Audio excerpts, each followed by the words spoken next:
कांग्रेस के वरिष्ठ नेता पवन खेड़ा ने असम के मुख्यमंत्री की पत्नी पर जिस तरीके से एक से ज्यादा पासपोर्ट रखने का आरोप लगाया, उसे लेकर पुलिस पवन खेड़ा के दिल्ली आवास पहुंची, लेकिन वहां वो नहीं थे। वहीं भारतीय जनता पार्टी के राष्ट्रीय प्रवक्ता शहजाद पूनावाला ने इन्हीं तमाम विषयों को लेकर हमारी संवाददाता कंचन अरोड़ा से खास बातचीत की है। देखिए। पार्टी की आवाज को बिल्कुल प्रखरता के साथ मंच पर रखना और पार्टी के पक्ष को मजबूती के साथ उठाने वाली आवाज बीजेपी के राष्ट्रीय प्रवक्ता शहजाद पूनावाला हमारे साथ मौजूद हैं। शहजाद जी, हमेशा देखा गया है कि पार्टी की आवाज को, चाहे वो कोई विपक्ष गलत तरीके से कहे, आप हमेशा से पार्टी की आवाज को मजबूती के साथ रखते आए हैं, लेकिन पवन खेड़ा ने जिस तरीके से असम के मुख्यमंत्री की पत्नी को लेके किया, उसे लेके क्या? पवन खेड़ा और कांग्रेस पार्टी को इस्लामाबाद में बैठे हुए इनके आकाओं ने असम के मुख्यमंत्री की राजनीतिक हत्या करने की सुपारी दी और फर्जी दस्तावेज के आधार पर पवन खेड़ा ने उनकी पत्नी और असम के मुख्यमंत्री, जो असम के परिवार है, उन पर ये आरोप लगाए, जो आधे घंटे में फैक्ट चेक हो गए कि उसमें स्पेलिंग एरर, फोटोशॉप, ये सारी चीज़ें थी।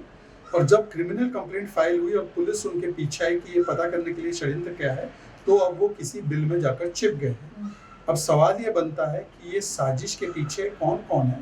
ये पाकिस्तान से कागज सप्लाई हुए, इसका प्रमाण आ चुका है।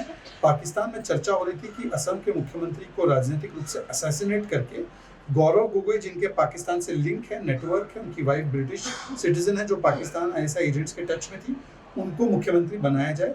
असम के लोग इसको कभी बर्दाश्त नहीं करेंगे। शहजाद जी, बहुत बड़ी बात आप कह रहे हैं कि गौरव गोगोई के पाकिस्तान से लिंक है। हाँ, ये साबित हो चुका है। एसआईटी रिपोर्ट आ चुकी है।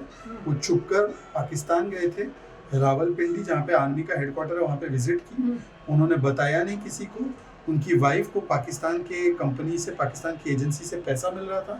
वो एजेंसी चलाने वाले आईएसआई के एजेंट थे और उन्होंने आज तक अपनी बीवी और बच्चों को भारतीय नागरिकता नहीं दिलाई। वो ब्रिटिश नागरिक है। इसी से आप समझ सकते हैं कि कितनी लंबी साजिश है। एसआईटी की report HM, ministry of home affairs को चली गई है, उस पर सारे प्रमाण है। पवन खेड़ा की आवाज पर दिल्ली आवाज पे भी पुलिस पहुंची, लेकिन वहां पर भी उनकी मौजूदगी नहीं है। पवन खेड़ा ने खड़ा किया बखेड़ा, बन गए हैं वो भगोड़ा पेड़ा।